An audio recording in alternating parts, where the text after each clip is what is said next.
టాయిలెట్‌కి సంబంధించిన పైప్‌లైన్‌ల గురించి చాలా మంది ఇబ్బంది పడతారండి. అసలు మూలల్లో మనకు ఈ మ్యాన్ హోల్స్ రావడము చాలా ఇబ్బందులకు గురవుతూ ఉంటుందనమాట. ఎందుకంటే నైరుతి మూల, పూర్తి వాయవ్యంలో గాని, నైరుతిలో, ఈశాన్యంలో, సో ఈ ఆగ్నేయంలో చాలా ఇబ్బందులు పడతాయి. సో అలాంటి వారి కోసం నేనిక్కడ మీకు చూపిస్తున్నాను. చాలా క్లియర్‌గా చూడండి. ఒక 6 ఇంచెస్‌కి సంబంధించిన పైప్ జస్ట్ మన ఫ్లోరింగ్ నుంచి ఒక 6 ఇంచెస్ డెప్త్ నుంచి ఈ నైరుతి మూల నుంచి ఇలా స్లోపింగ్‌గా తీసుకొని వెళితే కంప్లీట్ ఈశాన్యం వరకు అసలు డైరెక్ట్ ఔటర్ మనం తీసుకుంటే చాలా అద్భుతమండి.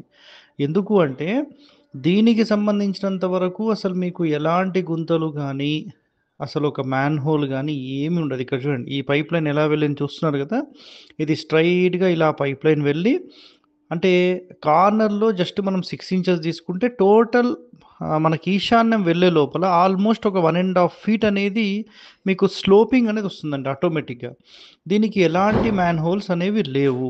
సో, చాలా క్లియర్‌గా మనకు ఇక్కడ ఎక్కడన్నా అడ్జస్ట్‌మెంట్స్ ఉన్నా కూడా దాంట్లో ఎలా వెళ్తుందనేది చూడండి. ఇప్పుడు మీరు చూస్తున్నది ఉత్తరం వైపండి ఇది. సో, ఉత్తరం నుంచి స్ట్రెయిట్‌గా ఈశాన్యం వైపుకెళ్ళిపోతుందనమాట డైరెక్ట్‌గా. ఇక్కడ చూడండి ఎలా టర్నింగ్ అయింది. ఎక్కడ గూడా మనకు బ్లాకేజెస్ అనేవి ఇది జరగదండి. సో, ఎవరైనా పైప్‌లైన్స్‌కి సంబంధించి మ్యాన్‌హోల్స్ పెట్టకుండా చేసుకోవాలని డిసైడ్ అయితే, ఈ క్రమంలో మీరు చేసుకోవడం అన్నిటికంటే ఉత్తమమైనది. ఇదొక్కటే కొంచెం దయచేసి మైండ్‌లో పెట్టుకోండి. ఎందుకంటే, మీరు క్లాక్ వైస్ తీసుకోవాలి అన్నారు సార్. మరి క్లాక్ అయినా, యాంటీ క్లాక్ అయినా ఇలా చేసుకుంటే అసలు ఏ దోషము లేదు. ఓకే.